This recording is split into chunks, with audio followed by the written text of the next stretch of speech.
Yo, hi. Good evening. Good morning, good afternoon, wherever you are. Kamusta Gandang kayo? gabi. Magandang gabi sa inyong Maulang lahat. gabi. Maulang gabi, okay? Ayos So lang, we ayos are lang. we are here again for another session of the MozillaPH Office Hours. My name is Bob Reyes and I'm with Romar and Ronks. Bati muna kayo. Gandang gabi, gandang gabi. Gandang gabi sa lahat. Okay. Yeah, there. So we have an exciting guest and discussion for tonight. Okay. So just before we start, the usual spiel. There, okay? So, kami po yung Mozilla Philippines community and this is the Mozilla PH Office Hours. We normally do this every Wednesday night pag hindi kami busy, okay? So, you may be watching on our YouTube or channel or Facebook page. Later, if you have questions, feel free to leave them at the chat box. So, makikita po namin yan and we will try and our guests will try to answer them for this time slot. Okay? So, ano ba? Yeah. Tonight, our discussion will revolve around the Philippine ICT ecosystem. And we have our special guest, Engineer Pierre Tito Galla of democracy.net. But before that, pakilala ko muna po yung aming group. Kami ang Mozilla Philippines. We started here long time ago. And Mozilla started way long time ago, more than 2 decades ago, with Netscape. So there was a project at the Netscape organization, basically making the Netscape Navigator source code open to the public, and it was called the Mozilla.org project. That was in 1998. And from there, it evolved into a nonprofit organization that we know now as Mozilla. Okay, and as a nonprofit, we have a mission. Part of our mission is to build a better internet. Also to ensure that the internet will remain as a global public resource that is open and accessible to all. And lastly, we want to have an internet that truly puts people first, where individuals can shape their own experience and are empowered, safe, and independent online.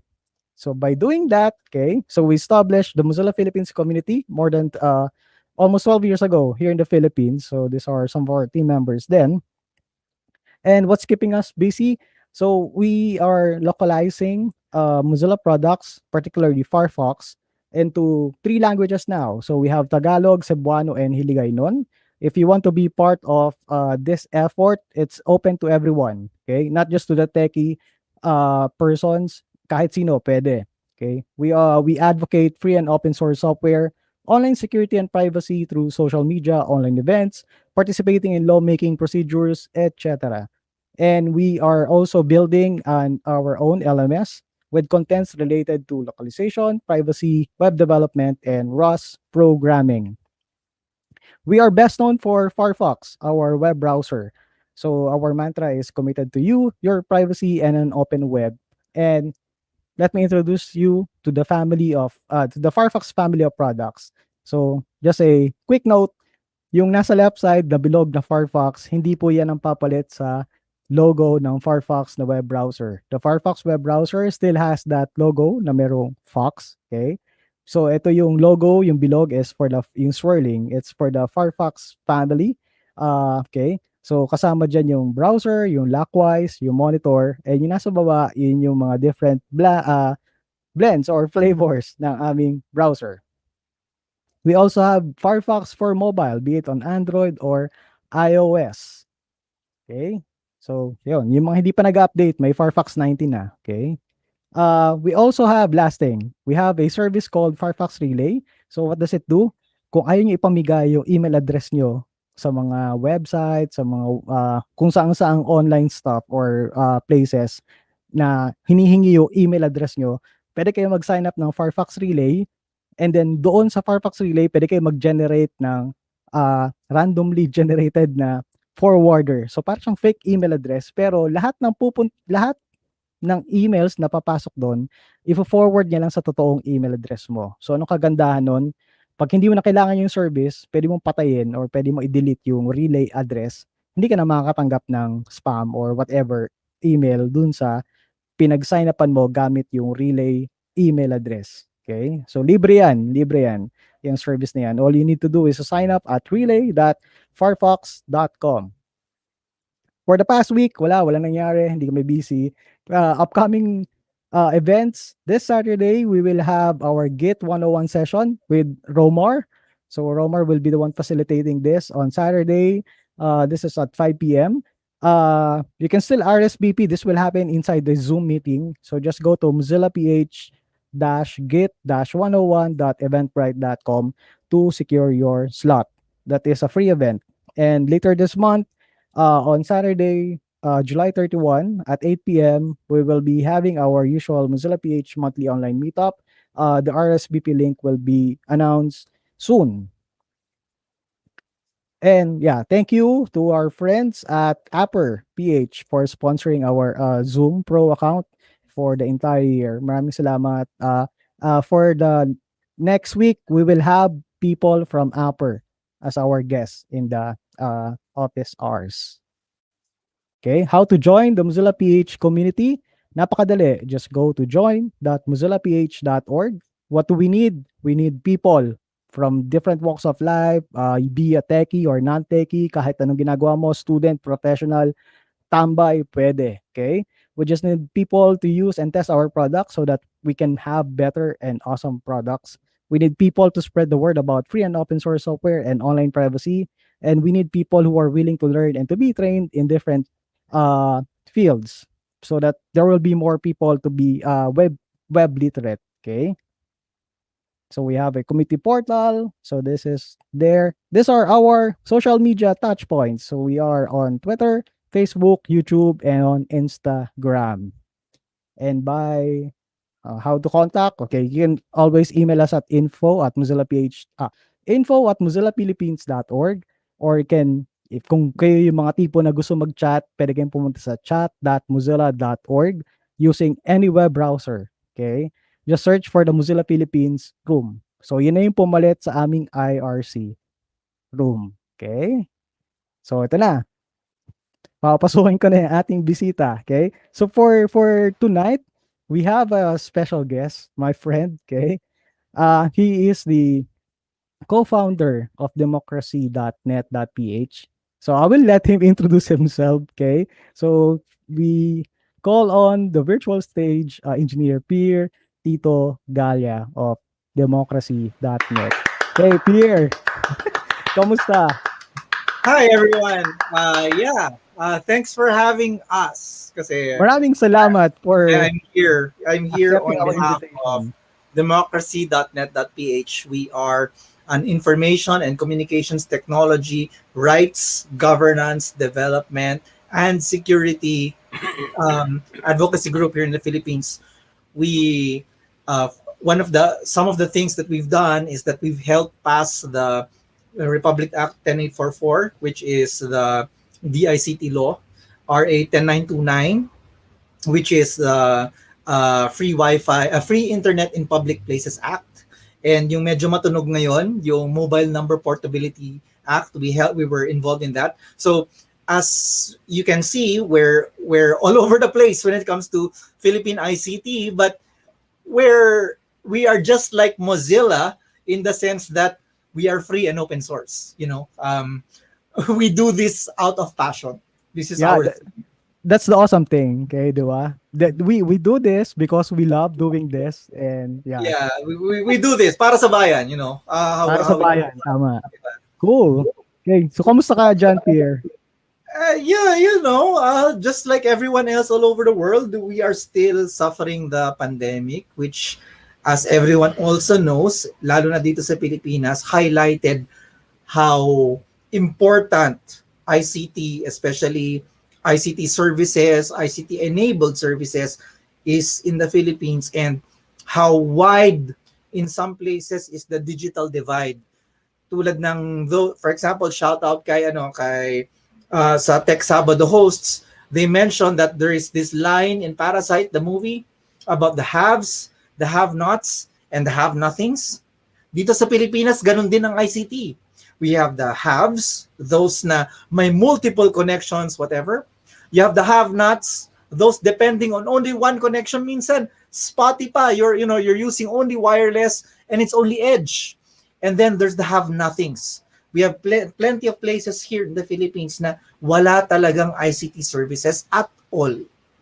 Cool, And cool. sometimes you'd be surprised. They are still here in Luzon. They're not necessarily in Mindanao or in Visayas or in some far-flung island. They are not. Some of them, they're still within here in the main island of Luzon, not so far away from the seat of power. Cool. Actually, ako na-experience ko din yan eh. Parang there are times that I need to commute using the ride-hailing app. And nandun kasi sa lugar na wala kang signal. Pero nasa loob ka ng Metro Manila. So, what more, yung nasa labas ka ng Metro Manila, di ba? Yeah, Na totally most walang definitely. But connection. but yun nga, like we're going to discuss later, the reasons for it, the reasons why things aren't so great, they date back as far back as the 1930s when the Americans were governing the Philippines at the time. And there's a lot of reasons for that that's related also to historical conflict na relate dito sa Pilipinas. It's not because of things that are happening now. A lot of people think of information and communications technology as something that's in the late 20th and in the early 21st century. That's not quite true. We have to go back to history also to see how we are affected by yung mga sobrang lumang-lumang historical natin talaga. But Awesome, awesome. at in the same way as you Mozillans, you put forward that participation is the best way of getting things forward. There are ways of we are also proposing ways of doing things, of ways of para matawid natin, ma-bridge natin yung digital divide. Ayos. Okay. So for those who just joined us online, okay, feel free to ask questions using the comment boxes, whether you are in the Facebook page or in YouTube channel of Mozilla PH, and later we'll try to address those questions. Okay. So engineer, let me know if I need to show your prepared slide deck. Okay. Let's Okay na ba? play. All Let's right. play. Cool. Yeah. Sige. All right. Go So ahead. our presentation tonight is called the Philippine ICT Ecosystem, the Duterte Administration Experience. And the reason why we titled it this way is because from 2016 all the way until the present, there's been significant changes. And the reason also why we titled it this way was because in 2016, democracy.net.ph released a paper recommending to government these are the paths that we need to take when it comes to reforms that we need to do to improve Philippine information and communications technology ecosystem.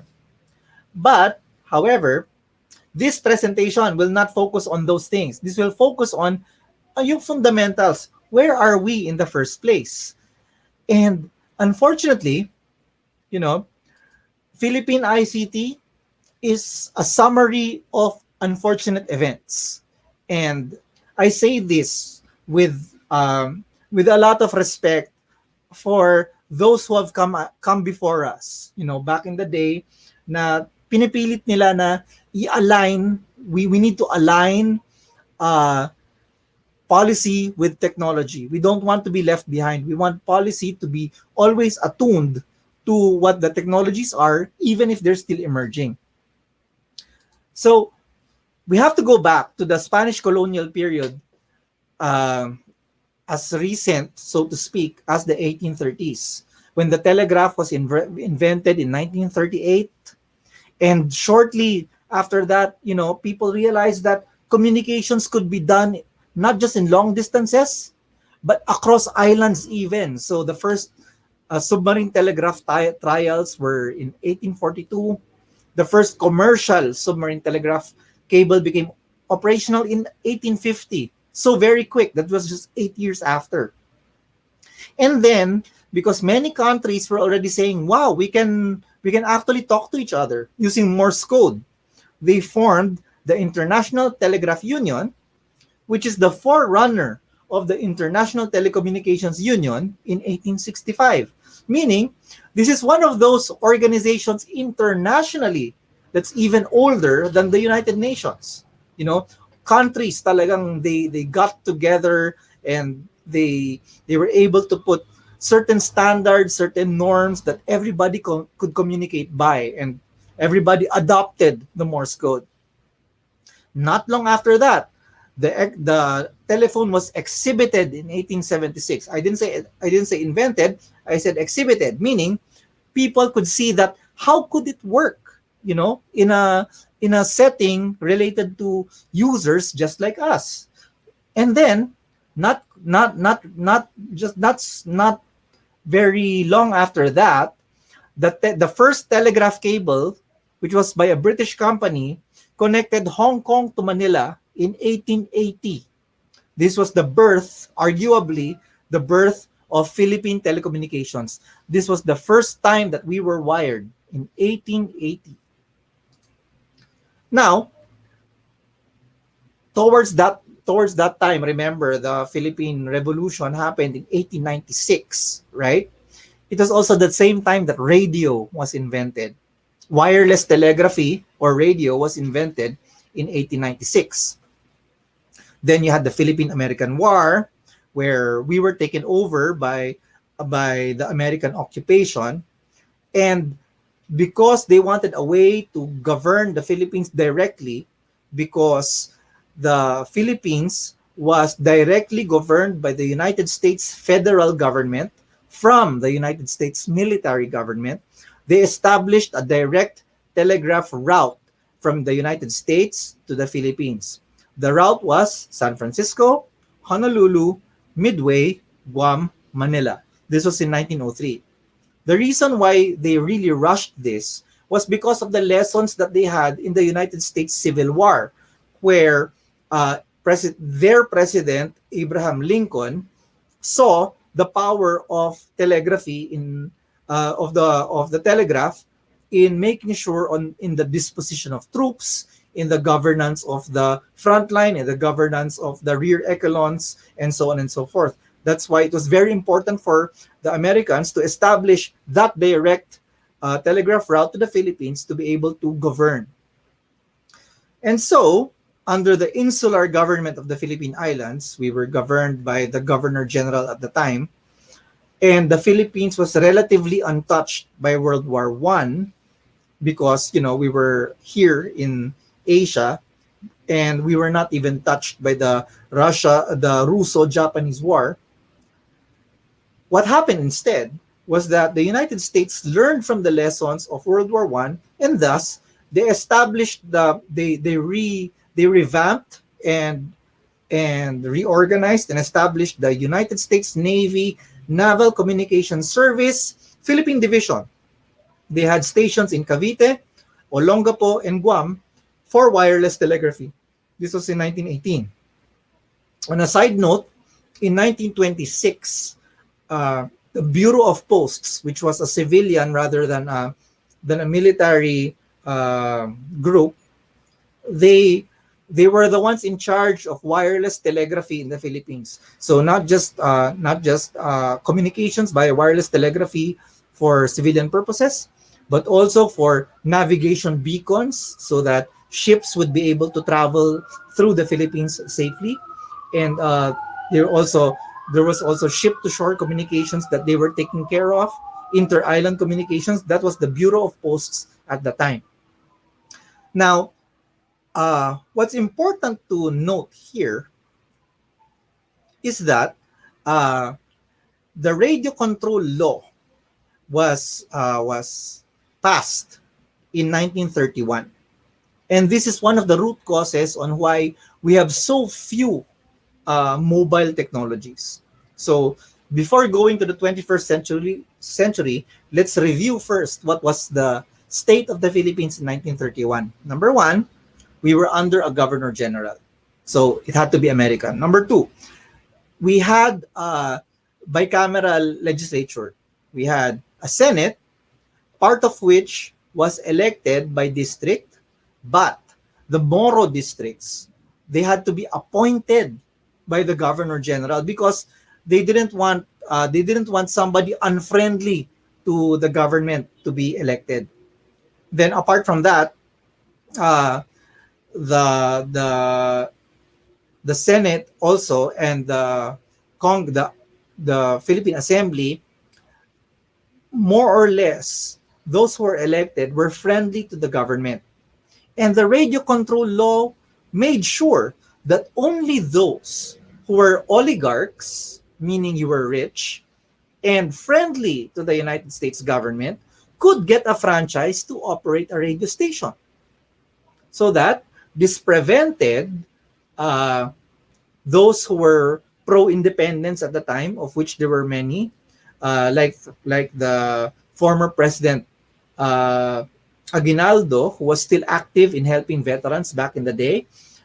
He There were a lot of still pro-independence movements back in the day, so they didn't want these people to have radio stations. They also didn't want navigational beacons uh, by pro-independence factions to be established. So that was their means of control by establishing the radio control law. Now, uh, the first commercial radio station, AM radio, uh, was established in 1924. It's KZKZ. But people will know this now as DZRH. And later on, there's a little nice story. We can talk about that.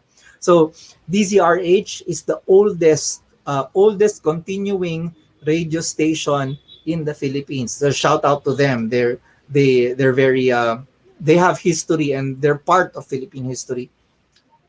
Um, in 1936, however, after the Commonwealth of the Philippines was established after the 1935 Constitution, the Public Service Act was established. Now, what is the importance of this law?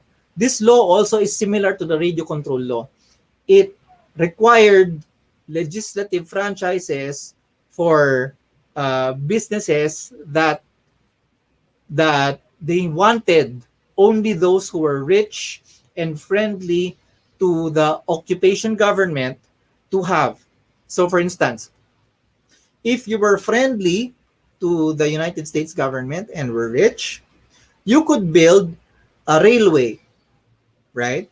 But if you were, let's say, in Mindanao and you were, let's say, part of those who wanted independence for the Moro people, and you wanted to connect one town to another using a railway, you would not be allowed because the legislature at the time would not give you a franchise for that. And that was one of the means of control that was established at the time for businesses that the government deemed important. So telecommunications, transport, to some extent, mining and such like, they required franchises. And this lasted all the way through World War II. And that was a period where a lot of people will remember their high school history and remember how Manila was one of those that was destroyed. But it was also during this time that in the period after the war when a lot of technology started growing. And that was because of the global Cold War, the contest between the United States and the USSR. So the first mobile phone was demonstrated, a car phone was demonstrated in 1946. Commercial cable television was invented in 1950. And in the Philippines, the first commercial TV broadcast operation, DZAQ TV, was launched in 1953. Now, there's an interesting story about this. The brother of President Quirino wanted to have his own legislative franchise so that he can establish his own television station. Now, his enemy politicians, people who didn't like the Quirino administration, decided, no, we will not give you a legislative franchise. So what happened instead was that Judge Quirino bought the legislative franchise of another company, which was the Bolinao Broadcasting Company.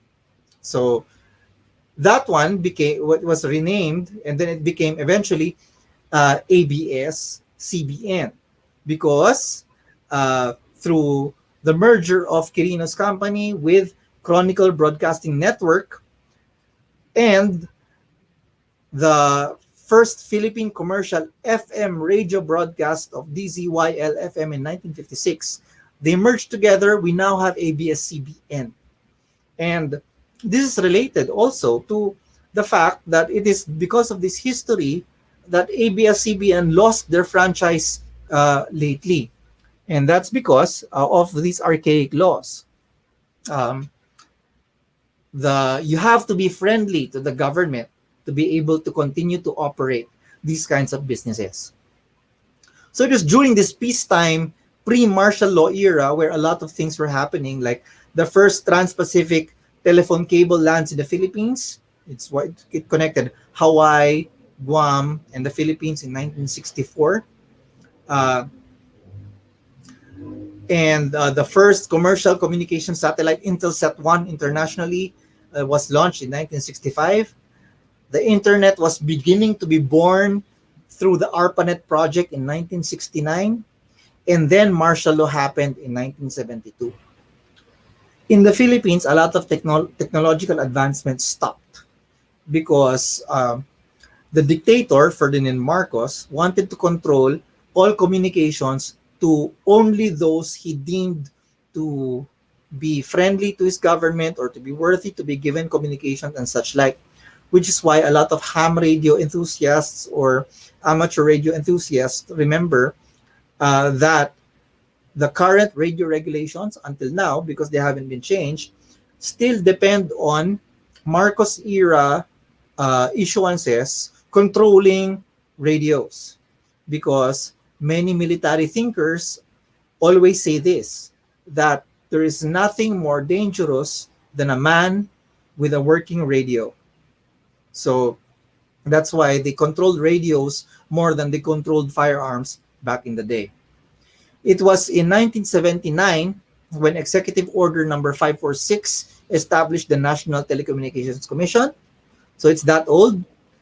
A lot of people will be surprised that the qualifications to be an NTC commissioner do not involve technology.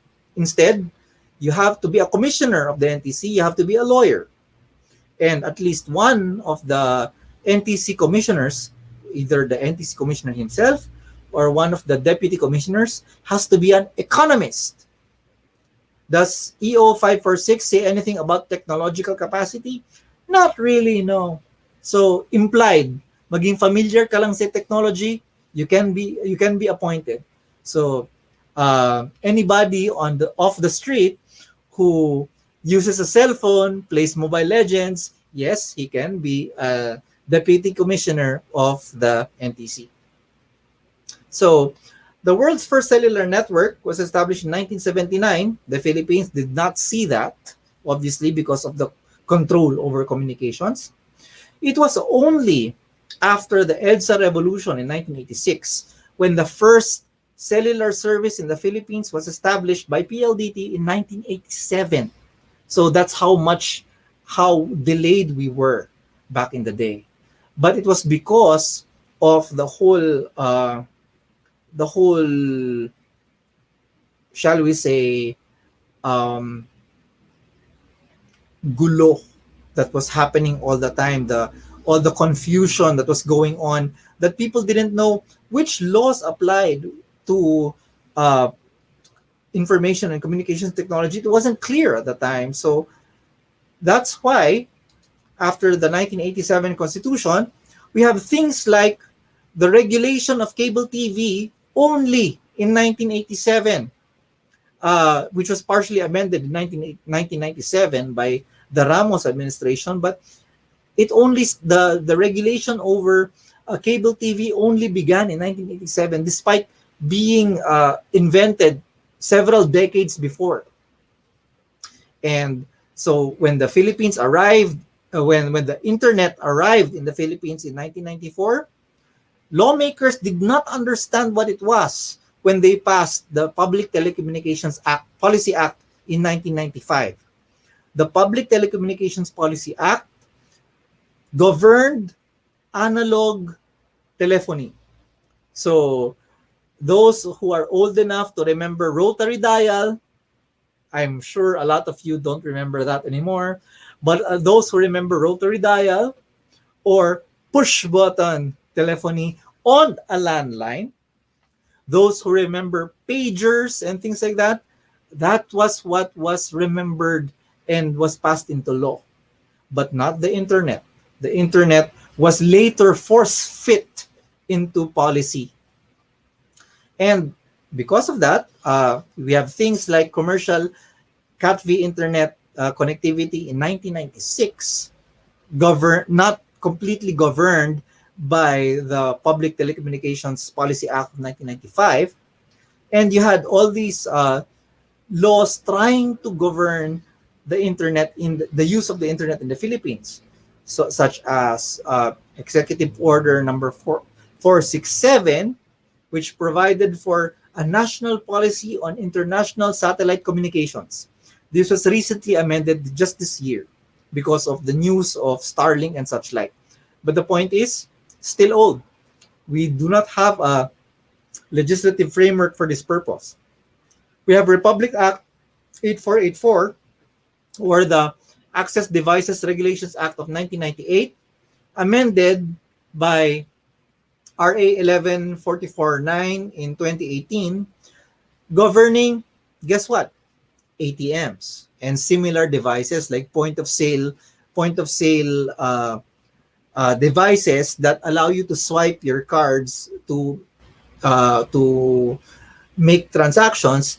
But lately in the news, it's being force fit to apply to modems, to apply to the Wi-Fi modems that you have that are provided by your ISP. And again, I have to stress, this is force fit. This is not exactly what the law was intended to do. And so, after the E-Commerce Act in 2000, a decade passed by, and then you have the Cybercrime Prevention Act of 2012, the Data Privacy Act of 2012, and fortunately, we also have the Philippine Competition Act of 2015, and Republic Act 10844 establishing the Department of Information and Communications Technology in 2016, and the Free Internet Access in Public Places Act in 2016 as well. And now it's 2020 and 2021, just last year, we started feeling the effects of the COVID-19 pandemic national lockdowns and having this understanding of how important information and communications technology is for all of us. So, with all that history, where are we today? That's a good question. What is the current state of Philippine ICT? In the Philippines, and practically unique to the Philippines, the Philippine ICT ecosystem is characterized by, first, dominance by locally vertically integrated oligopolies, such as PLDT, where they control everything from landing stations all the way to your device, right? Whether it's a landline or a cell phone through their smart brand, but also sometimes through content, because they also control the kind of content that you're able to see. And the same goes for an oligopoly, like a member of the oligopoly like Globe Telecommunications. They control all the connectivity from the landing station that connects to the international submarine cables all the way to your device. And they also have Globe Studios. So all the way connectivity and content. We have that kind of dominance. And that dominance is not just limited to our local vertically integrated oligopolies, but also foreign conglomerates with ICT and ICT-enabled businesses. And by this, we have Google. So you have everybody uses Google, everybody uses Gmail, YouTube, and such like. We have very little in the way of local equivalents of these businesses.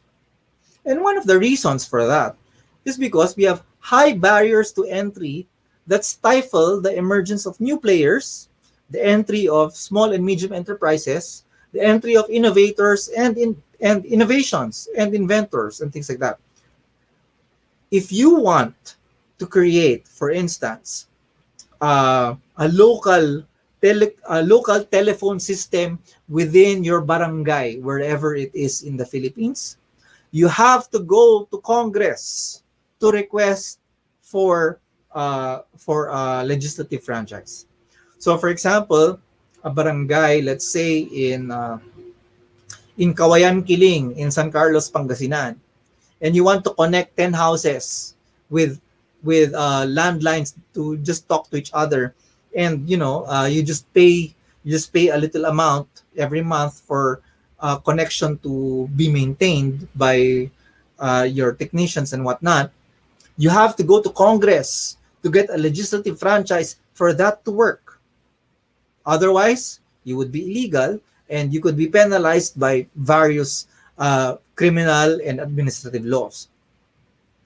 And because of these high barriers to entry, the requirement for a franchise, the requirement for a franchise to use radio frequency spectrum, some policies that we have in the NTC, for instance, that are still tied to the analog age, we have very, very, very few homegrown ICT industries for local consumption.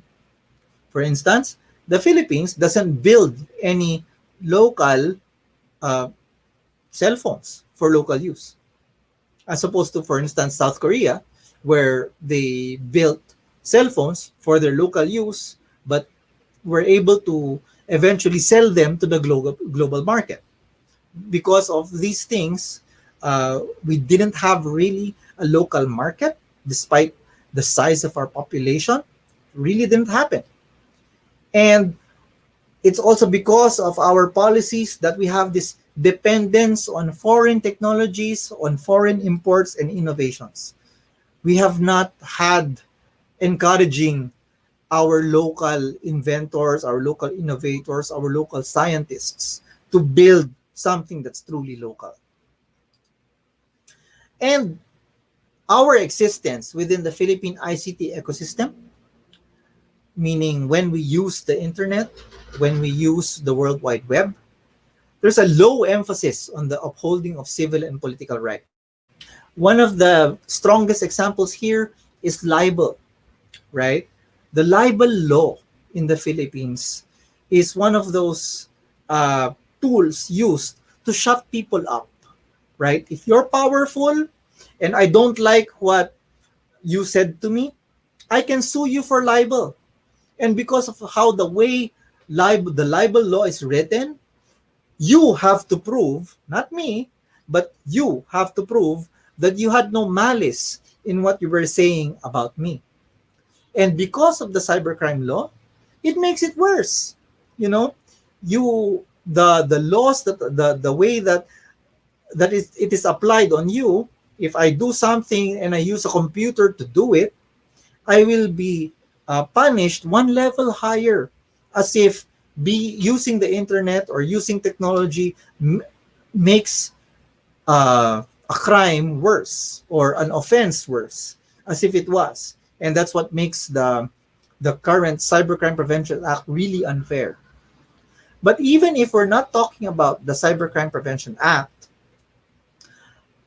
right now there's a lot of de facto censorship going on, right?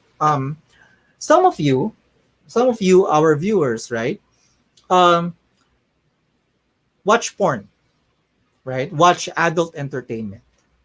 And when we say adult entertainment, we have to make the distinction between child pornography, which is illegal and it is gross and should be fought, right? That's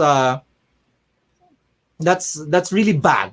Okay, child pornography is really bad. However, because our law enforcement people think that all porn is child porn under the law, they interpret it that way, despite the lack of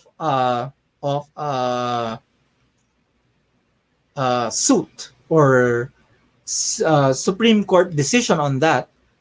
Just, we never had People versus Larry Flint. We never had that in the Philippines. And so, because of how that we've never had that, the NTC sometimes releases blocking notices. Please block this website. Please block this website, without going through the courts. And that's important, because if you don't go through the courts, that means there's really no weighing on whether or not something is wrong. And what happens now is that is the NTC on its own makes the judgment that something is wrong without it being weighed. And that's how we have a de facto censorship in the Philippines right now. But even before that, we're talking about being able to get into the internet, right? But in the Philippines, the digital divides, we have a lot of them. We have digital divides based on personal socioeconomic status. You can't afford to get onto the internet. Or you live in a place where, because of the way your place is, where it is not considered to be economically viable, the telecommunications companies don't go to you and don't go to provide connectivity and things like that. And we also have sometimes gender-based uh, uh, digital divides, where parents will say that it's okay for their young boy to spend his time a lot in a computer shop and thus learn skills in using computer, but a little girl would not have that kind of advantage because she is supposed to take care of the house, wash plates, and things like that. There's that kind of gender-based divide as well. And our location in highly urbanized areas or in urban areas, rural or in GIDA, geographically isolated and disadvantaged areas, all of these result to about half of the Philippines not being connected. And so, existence in the Philippine ICT ecosystem, there's this imbalance also of protection of corporate personhood and the slow evolution in the promotion of competition, which is why it is a good thing that we have the Philippine Competition Commission already through the Philippine Competition Act, but they're fairly new. It's not as if we had a free trade commission or a similarly established organization. No, the Philippine Competition Commission is fairly new, so they're still starting out. And when you say the imbalance in the protection of corporate personhood, let's keep it simple. It's also the slow evolution in the upholding of consumer rights. So when you go to the NTC and you have a complaint about a telco, a lot of people talk about how often it seems like the NTC is more interested in protecting the interests of the telco rather than the consumer. That's because we have a regulator who sometimes thinks in making sure that the solution is win-win between the consumer and the service provider. But in other jurisdictions, for example, in Europe especially, it's different. The default is that you protect the consumer. That's the default. And the corporation has to prove that it's doing its job right. So the power is skewed towards the citizen, towards the consumer, instead of being equal in stature. No, in countries like that, they prioritize the citizen over the corporation. But again, this is related also to the slow recognition of the fundamental principles of 21st century telecommunications and ICT. Specifically, for information and communications technology to be efficient, effective, and reliable, they have to be decentralized, distributed, and redundant. What we do not want is a lot of few members of an oligopoly. No, we don't want that. We want as many players in as many segments as possible. We don't want big giants na tulad na sinabi ni President Barack Obama, too big to fail. No, we don't want that. We want many, many, many different organizations serving the different segments of the ICT space. So, where and how we should go? What are our next steps? And a lot of Mozillans can appreciate what's necessary when it comes to to what we need to be doing. We need to be pushing for reforms geared towards improving the state of the Philippine ICT ecosystem.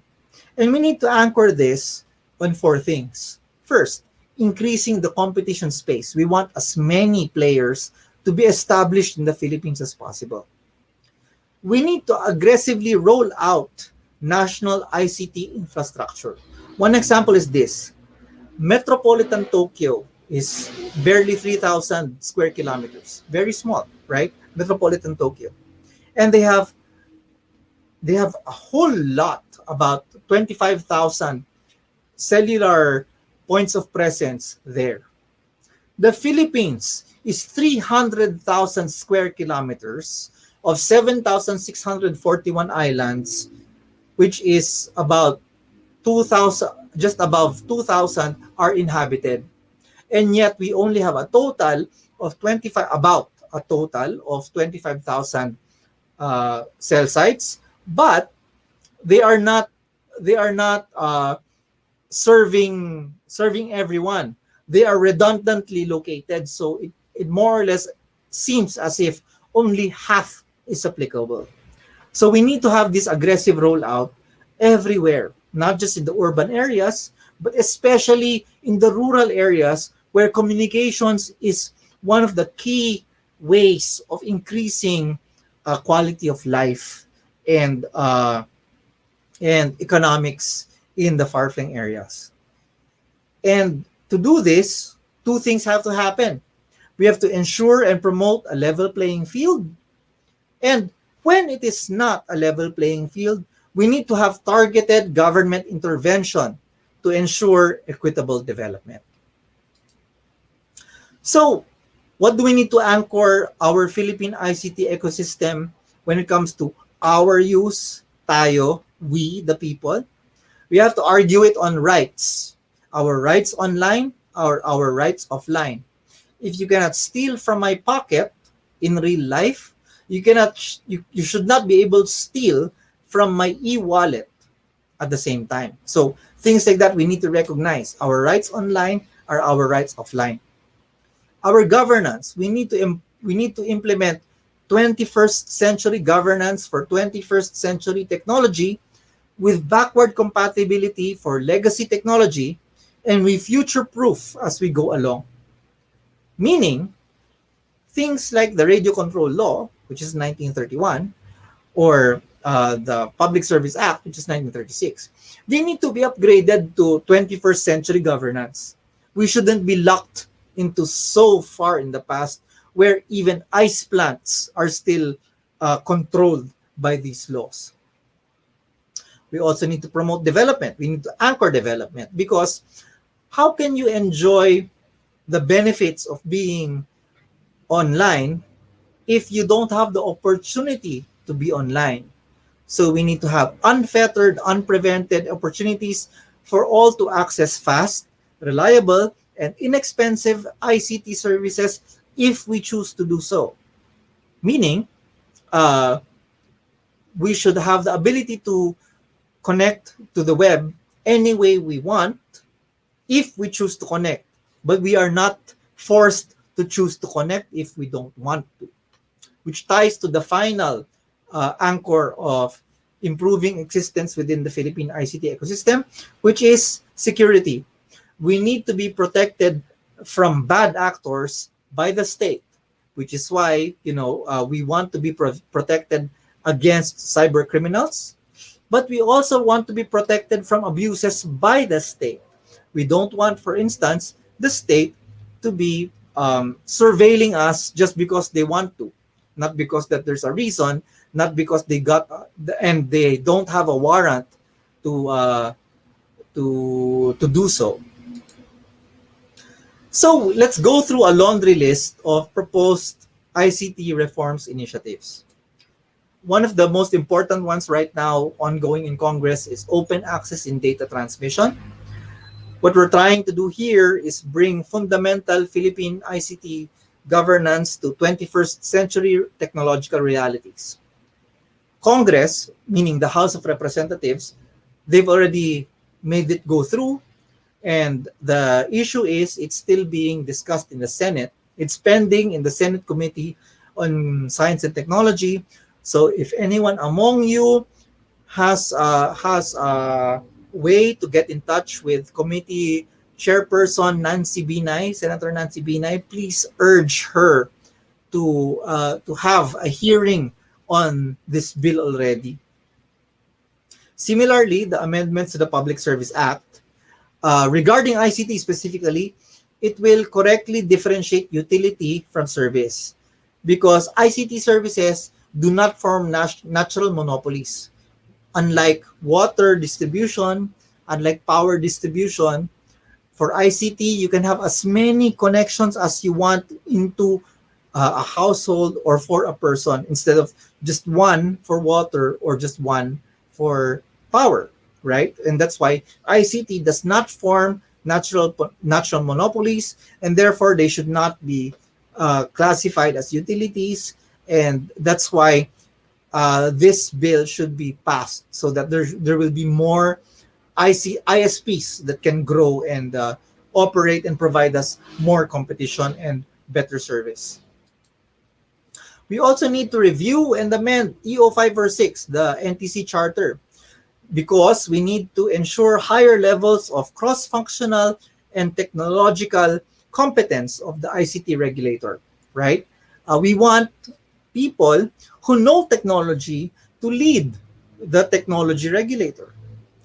We, of course, lawyers are important, but we want lawyers to, have a strong grasp of technology as well, right? And economists who understand that yes, satellite is the last option, not the first, and things like that. We need to have these kind of people in the NTC and in other regulatory arms of the government.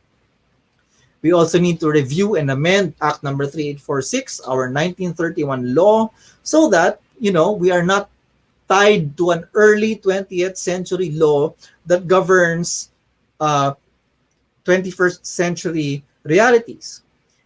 In Act number 3846, if it's interpreted strictly, the Bluetooth key fob that you have for your car or the Wi-Fi router that you have on your shelf on the wall to provide internet for you requires a legislative franchise.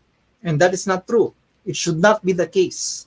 The law was supposed to control bricks and mortar radio stations. That's not supposed to be the way for it to be done. It should have proper spectrum management policy reform instead, because it is better to focus on the management of spectrum rather than the control of technology. Right now, it's pending both in committee level in the House and in the Senate. We also need to provide interventions to connect our brothers and sisters, family members in the rural areas. So we need interventions like the Rural Wired Connectivity Development Act to encourage connectivity all the way to the rural areas, because we don't have that kind of governance just yet. We are in fact sometimes prevented from encouraging connections into the rural areas. So we need to have an intervention like this. Our understanding is that the House of Representatives Committee on Information and Communications Technology wants to take a look at it, but the Senate has not taken a look at it yet. And because these are among the other industries that provide connectivity to the rural areas, we need to have a CAT-V-DTH Industry Development Act to provide proper governance over the cable TV and the direct-to-home industry players, so which also provide internet connectivity in many far-flung areas sometimes. So we need to have them. We need to bring them on board. We need to have the kind of proper governance over them instead of having only an executive order that takes care of governance over them. other ICT rights and ICT consumer rights initiative that democracy.net.ph is working with are strengthening the Data Privacy Act, amending the Cybercrime Prevention Act, pushing for consumer rights issues like prepaid load non-expiry, because load equals money and money shouldn't expire. Therefore, your loads shouldn't expire. Mandatory device unlocking. So there should be a limit to where devices that you buy from ISPs, which have some form of subsidy from them. The subsidy should not be forever. There should be a limit. So there should be some form of mandatory device unlocking, among other things.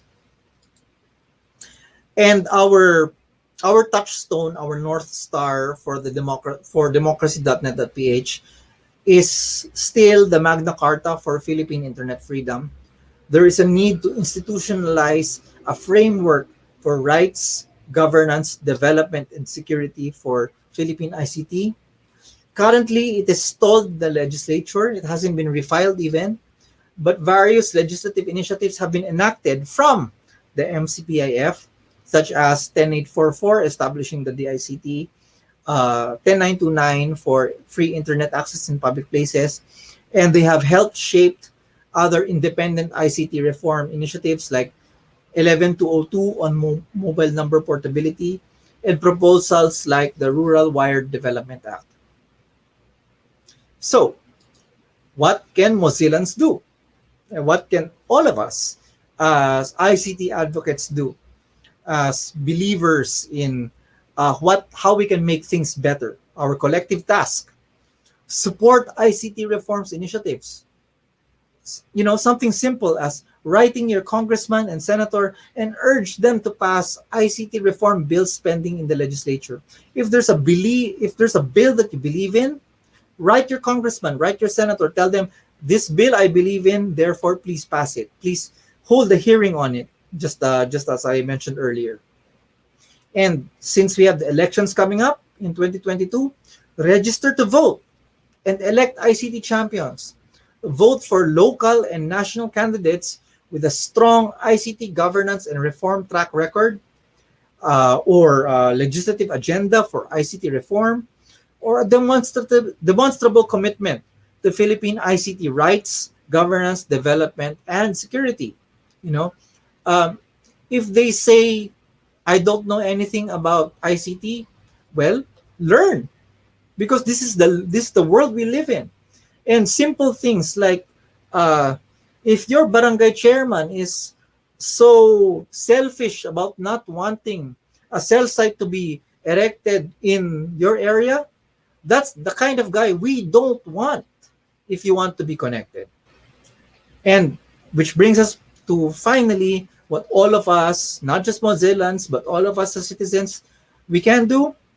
We can participate in public hearings of the Senate, the House of Representatives, the Department of Information and Communications Technology, your provincial board, your municipal and city councils, when discussing issues related to ICT, like whether or not you will provide a permit to allow a cell site to be installed in your neighborhood, or for right of way to be granted to someone laying down fiber, or passing a law like open access in data transmission, things like that, we ought to participate.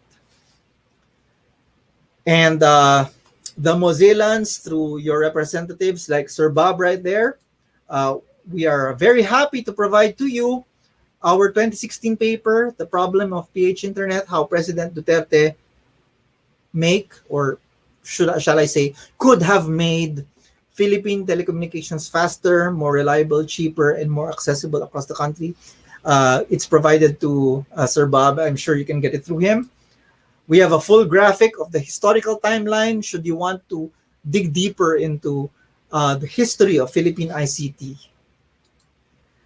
And something that might be of interest to you, because this happened only last year, the historical context of how a screwed up spectrum management framework resulted to ABS-CBN's closure. The 1931 law affected to why ABS-CBN was closed. And this is a short discussion on why that happened. Again, Sir Bob has a copy of this. If you want it, uh, please make sure that you can contact him.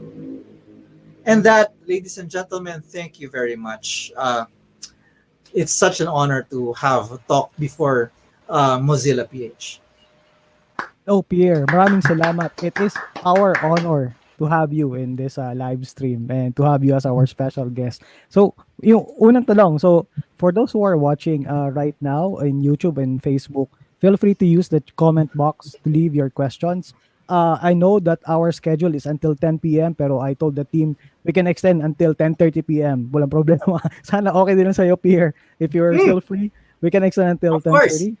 Okay, Of cool. course, of So, course. sige, I'll throw in the first question. Pero yun, unang ano nga doon is, as an ordinary citizen, what is the best thing that we can do right now for us to Mozilla. achieve? The Mozilla principles that you discussed earlier, participate. That's the biggest thing, right? And this goes through anything when it comes to to being part of democracy. Participative democracy does not mean that once you vote, once you register and then you vote, it stops there. No, if your city council says we're going to discuss whether or not we will allow the right of way for fiber to be passing through this road, participate, because that fiber is going to determine whether or not a barangay will get connected. Things like that, simple things like that. Participate. Participation is very important. Okay, cool.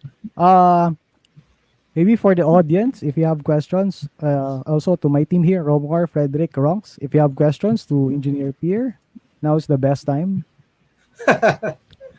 Is one of the things I liked about his presentation is, especially now, the next year, the 2022 elections is coming, right? So I think it's very, very important that everyone really registers, and there are several discussions going around, right, about the election. But I think with Sir Pierre's presentation, the topic of ICT should be a very significant factor to consider for next year.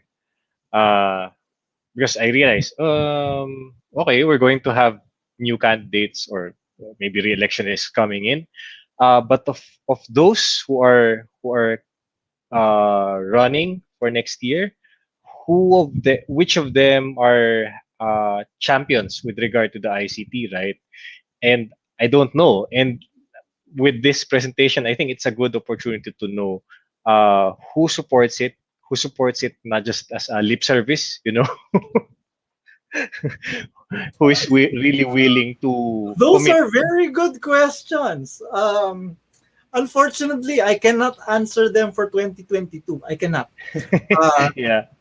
for 2022, we don't know yet, all right, who our ICT champions are going to run. And this is Mhm. because campaign season officially under the COMELEC only begins if the candidate files, right? Yes. So that's only when they become candidates. Is Mm. when they file for candidacy, right? But I can mention quite a few of who have become not quite ICT champions, but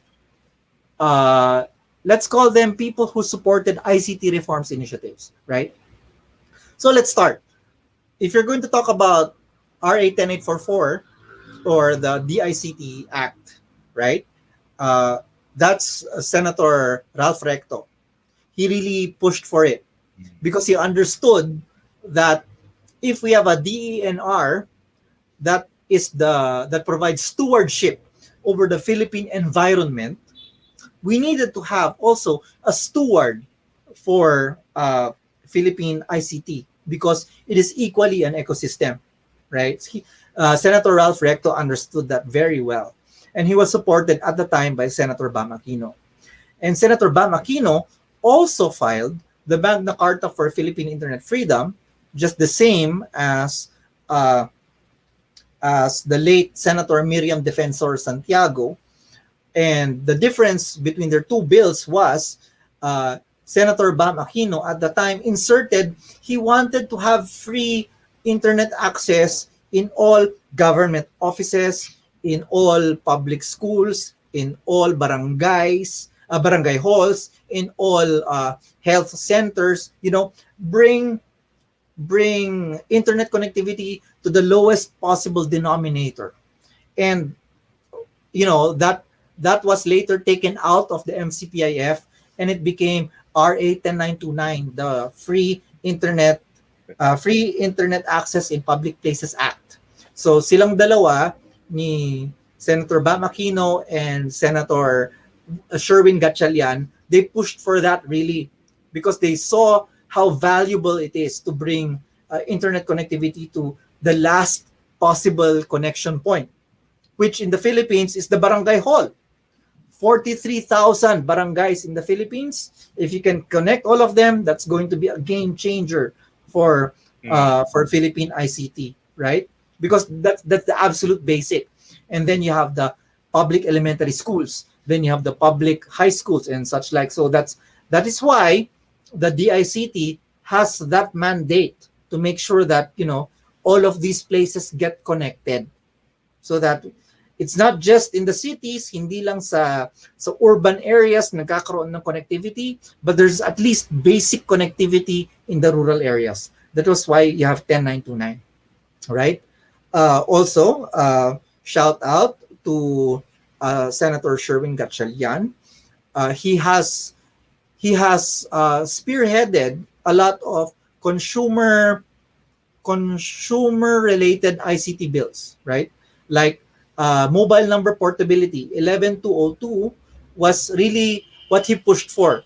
He wanted to make sure that your cell phone number you could keep if you weren't happy with your provider. So you swap from provider A to provider B, but you're able to maintain your number. So he was the one, with our help, push for that, and that's one of those things. So a lot of credit also should go to Congressman Victor Yap of the House of Representatives. He's the chair of the House ICT Committee, because a lot of good ideas when it comes to ICT comes from his office. We help them with it, and they come through. But as we know, reforms are slow. So I will take this opportunity again to remind all of you, please vote. Please register to vote. Please vote people who are interested in working hard, doing their jobs as legislators, doing their jobs as policymakers, so that the current estimate of how backwards the Philippines is, we are currently 10 years behind the world average when it comes to technology. So we need to move faster. And if we have the right people in policymaking, I'm sure we can close that gap. Okay, cool. Actually, ako isa lang na-notice ko, tama-tama pala yung session natin tonight when SONA is just a week from now. Okay? Yeah, Hopefully, yeah. Good point. hopefully may magandang masabi tungkol sa ICT ang presidente. And then, tomorrow is a big day when it comes to number portability. Alam mo ba, Pierre? Tomorrow? Imbitado ka ba? Ako hindi imbitado. I don't get the chance to be I don't have the invitation, pero someone asked me, are you invited? No, I'm not invited. Tomorrow there is a launch of the official consortium, I think, for the number portability thing. Pero yeah, that's something good. Okay, so may tanong dito si Max. So shout out to Max, Coach Rai, and to those who are watching on YouTube and Facebook. So sabi ni Max kanina, pero pinost ko na to eh. So dun daw sa lugar nila is merong dati nagpapalabas ng X-rated Betamax. So sabi niya is, yung ba daw kailangan ng legislative franchise if ever? Pierre, nakamute kayata. Nakamute kayata, Pierre. Pierre, nakamute kayata.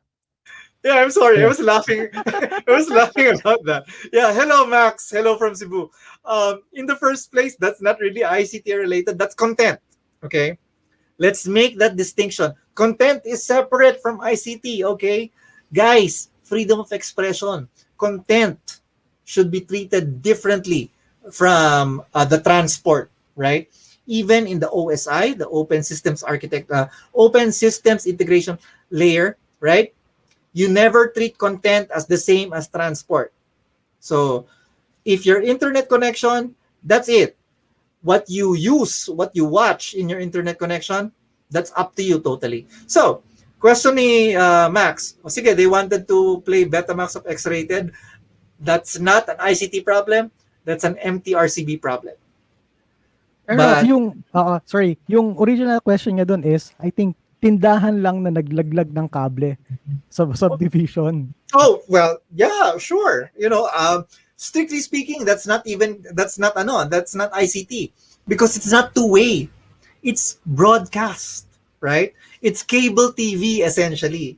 And in cable TV, they don't need a franchise under Executive Order 205, right? That's why they don't have that. So medyo medyo special treatment sila kahit papaano. Yun nga lang, because they're playing X-rated videos, all right, that's something else entirely. That's an MTRCB enforcement issue. So, Pierre, technically, mas madaling magtayo ng cable TV companies Pilipinas kaysa ISP. Yes and no. Yes and no. Because unfortunately, the cable TV industry, they still have a lot of hurdles. Like, they have to depend on the the Energy Regulation Commission for yung pagkakabit of their cables in posts, things like that, or the DPWH if they're going to make their cables underground. So they have so many challenges as well, which is why it's proper time for them to also have their own set of proper governance. Otherwise, mapag-iiwanan na naman ng Pilipinas. We will have another industry that's 10 years behind. Our cable TV industry should, and when I say should is because of technological realities, should already be working on fiber optic cable. But a lot of our cable TV operators still depend on coaxial cable. So, we're kind of behind. We're kind of, we're in the level of Central Africa or I'm not going to say Eastern Europe because Eastern Europe is already, leaving us behind. But, we're already at par or sometimes being left behind by a lot of countries in Central Africa when it comes to technology. There, okay, cool. So ito, may isa pang tanong galing kay Coach Rai. Saan nga uli pwede magsumbong ng barangay captains who are stopping cables from being connected kasi walang pampadulas? DILG. If you have a problem with the performance of your barangay captain, DILG is where you file your complaint, because the DILG has supervision over the performance of the barangay captain. But if it's already really, if it's really really bad to your way of thinking, na tipong halos criminal na si barangay captain, the ombudsman, they will accept your complaint, and they can, and they will, and they'll act on it. Ayos. Okay, Coach Rai, Taking notes. I'll give you the email addresses. I'll give you the email addresses of the ombudsman and Yusek Dino, Martin Dino of the Oh yeah, they'll act on for the it. barangay. He will definitely act on that. Okay. Ano pa ba yung tanong dito? Iba. Yun, so sabi ni Max, so kinilare niya kanina, so he was talking about network that they set up na parang, cable connecting. So it's like parang nagtayo ng sariling cable company dun sa subdivision. That's right, because that's the kind of model that they had. Now, if they used wireless, that would be a totally different animal altogether, and different laws would apply and different regulations would apply, and a lot more people would be in trouble if they did that. Kailangan ko pa ba ng franchise kung magagano ko? Let's say P2P wireless. Yes, you do. The radio control law says that you cannot use the radio frequency spectrum if you do not have a franchise. I mean, exclusively. So, for instance, whether you're broadcast like I don't know, GMA or DWIZ, that's broadcast, right? Or if you're say uh, taxi company, right? A taxi company who wants to use a certain set of frequencies exclusively for their taxi company. Yeah, that's a franchise right there, right? That's why you still have uh, pager companies whose franchises are still being traded left and right because they want to make sure that they have the right and the privilege to use radio frequency spectrum. Okay. So we are probably the only country that does this, right? Uh, in other countries, they do not require a license from parliament or a license from their congress or a license from their president or prime minister to be granted exclusive use of spectrum. No, Filipinas, yeah, we're very. It's a really weird situation. We're probably the only one who has that. Okay, cool. Romar, Ronks, Frederick, do you have questions? So Go, Romar. lumalabas yung dun. Sige. So, Sige. go. Kaya medyo interested lang ako kasi sorry baka medyo mabagal ako. But yeah, I'm interested kasi in Ecuador and in certain areas in Chile, also and in Argentina. A lot of localities are actually putting up their own mesh network Yes, to get exactly. their Yes. own localities Portugal connected. also, Romar. Portugal is a very good example of that. Local mesh networks, community mesh networks as well. Yes, there's a lot of them. They're very beautiful implementations of uh, free and open source technology, right? You just get something off a shelf, and then you connect everybody, and then you have this pipe that connects outward, and then everybody in the village is able to watch Netflix. So, something like that. Something as mababaw as that. In the Philippines, that's Right. illegal. Right. You know, uh, Yeah. Yes.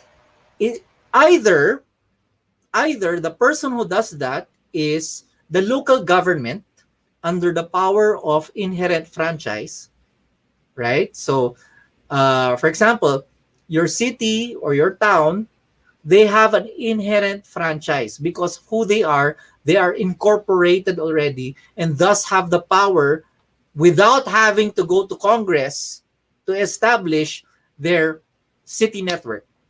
So essentially, your question could be like Cagayan de Oro Internet Service Provider, operated by the Cagayan de Oro government. Is it possible? Definitely. Or pwede ba siyang as small as like in a barangay, like you sell it. That has never been tested. You work That has never, hand yeah, that in has hand never with been the tested. barangay That has never been tested under Philippine LGU. law. Kasi it is clear that the LGU, meaning either municipality or city, has an inherent franchise. That is clear. It has never been tested whether or not a barangay has an inherent franchise as the lowest form of government. It's never been tested.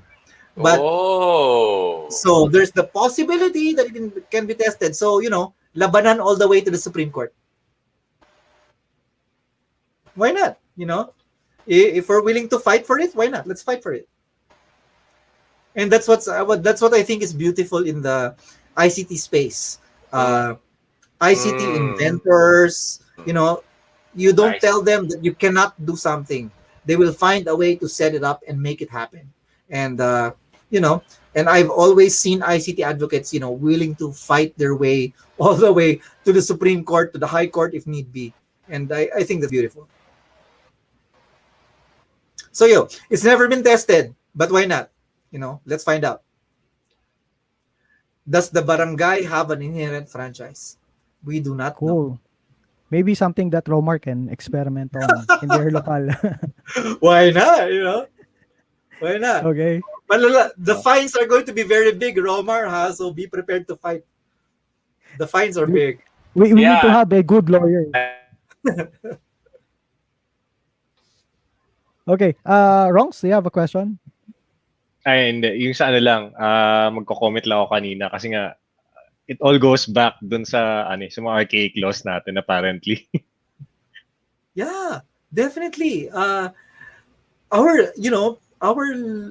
ICT laws go all the way back to the 1930s, and that's it's a disappointment that Yeah.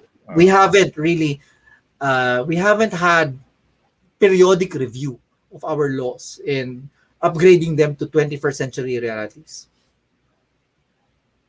Okay, cool. Eto, may last question siguro from the audience. So Pierre, yung creating a local mesh network for local education content hosted locally in the Wi-Fi hotspot needs a franchise. Ako, sabi ni ating kaibigan na si Max Limpag.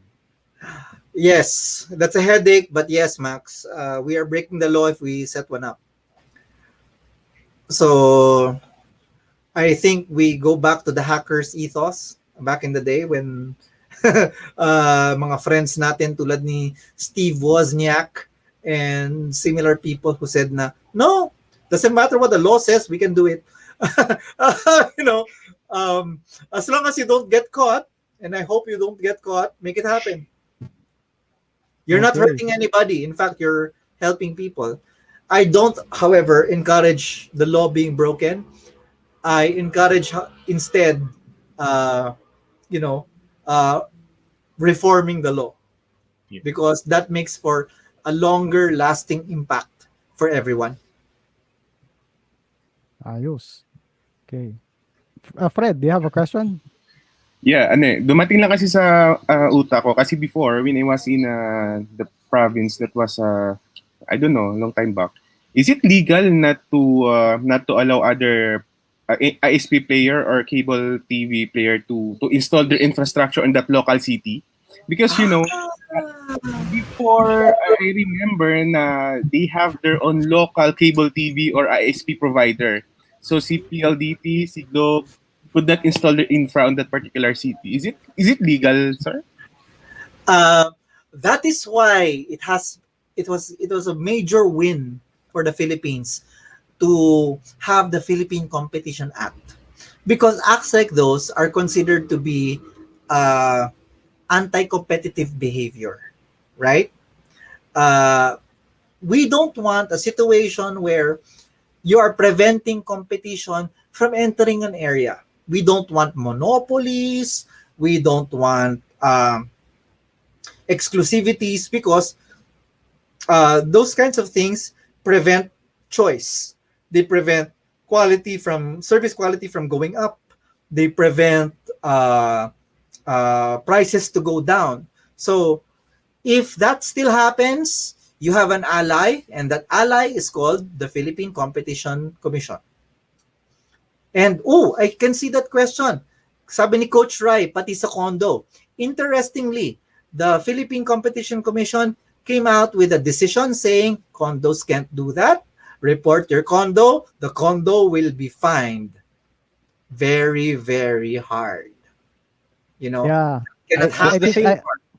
Go. I think I have a case soon. Go. There is, and the Philippine Competition Commission already decided you can't do that. They decided that for a condo. The next step na lang is if a subdivision is doing that, the next situation will be the PCC will say, "I subdivision, don't do that. Otherwise, we are going to hurt you with fines and penalties." And they might even close down the business of somebody who's trying to perform anti-competitive behavior. There's this condominium, hindi ko sabihin kung alin, pero malapit sa Manila Bay. They don't even allow you to install a satellite dish. Report them, my friend, because that's what the PCC is there for. They are to protect us. Yeah. Okay, go Ronks. So it's the same thing with homeowners associations. So, ba, sabihin na natin yung isang homeowners association sa Antipolo na na bawal pumasok yung ibang ISP. Yes. Ganon din yun. The Philippine Competition Commission can punish the homeowners association. And if homeowners associations don't realize this, they are in a lot of trouble. Because anti-competitive behavior is really something that we do not want in our lives. Some of us live in condominiums, in shared apartments, and exclusivity prevents us from having choices. What if I want provider B instead of provider A, because provider B has the services that I want, right? Yes. And exactly. the power of choice is inherent in promoting competition. That's what's very important. Yep. Yun, kasi doon sa condo na yun, weird. Mismong satellite dish, ikakabit mo lang, maliit lang naman siya, hindi ka naman maglalaglag ng kable, di ba? Hindi daw pwede. You need to subscribe to their fixed line. There might be a loophole. But you have to look this up. They might be able to use aesthetics against you in the same way that they prevent you from hanging your brief and panty on the veranda, but again, that is an issue that can be decided by the PCC. Yeah. Pero kung ganito unreasonable na siya. If you will look at some of the units in that building, may satellite dish. Naipuslit nila. So parang kami lang yata ng brother ko yung nahuli kasi namin sa lobby. So sabi hindi daw pwede. So yeah, that's one case that we need to look at. Okay. Yeah. So sino pa may tanong sa atin bago natin bitawan si Engineer Pierre? Romar, are you still there? Frederick, Ronks. Actually ako, napansin ko, I think we had a discussion about this a long time ago. Bakit walang ICT committee sa Senate? All right. There used to be, historically there used to be under the late Senator Angara, right? The father of the current Senator Angara, right? He was very focused on it. He had an unofficial committee, COMSTE, Committee on Science, Technology, and Education, right? It wasn't an ICT committee per se. There was some intention of setting up an a committee on ICT, and this was back during the Arroyo administration, because the Arroyo administration had this Commission on Information and Communications Technology. Yes. So they wanted to have the House. It was easy. They just changed the House rules and they created the Committee on ICT. In the Senate, to change the rules, you need the senators to agree on the changes on the rules. But they were not able to get agreement on those changes.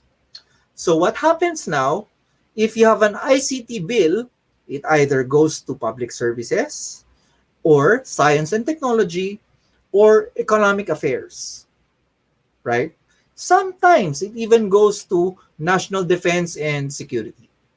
Sometimes. Yeah, yun. So, I was monitoring parang most of the time lately, napupunta sa economic affairs. So yun ang nangyayari. We don't have a Senate ICT committee because the senators have not yet decided to have one. This is Senate rules. So it's only the senators who can change their internal rules. Okay, cool. Yun. So for science and technology, it's Senator Nancy Binay. Correct. So yun. So Kim, handa mo na yung layout Public ng services. letterhead natin. Public services is Senator Grace Poe, and economic affairs is Senator Amy Marcos. Okay, cool. Sige yun. Sulatan natin itong mga to. So you, for those who are listening, for those who are watching, do your right. Okay, it's our right to write the lawmakers, especially Write them. Padaanin nyo sa congressman nyo. That's for Congress, for Senator, diretso. I think there's a directory in the Senate website where you can send this emails or kung gusto nyo snail mail, pwede rin. So yun. Yes, you can. Yes, you can. And in fact, we have learned over our 10-year advocacy that, letters work. Letters work because they will respond to you. Even if the Yes. response is not something that you want, they will at least respond to you. Mm-mm. Ako, ganda ginagawa ko pa nagrereklamo ako kasi if they didn't respond on time, susunod na follow-up mo, kopyado na ang kung sino-sino, DTI, NTC. Yung, Oh, yeah, that mapipilitan na works. sila sumagot. Yeah, it usually works. I tell my That always people. works. Yes, it does. Okay? So yun, wala kayo ibang katanungan? Bibitawan na ba natin si All good. Engineer Pierre? Okay. So yun, Pero marami tayong maraming assignment. salamat. Maraming Thank you for salamat, having me. Pierre. Maraming Thank salamat. you. Kami Thank you. nagpapasalamat. Maybe we can have another session in the near future. Kulang yung isa't kalahating oras. So next time we'll have another thing. We discuss different things about the internet and how we can improve the services of many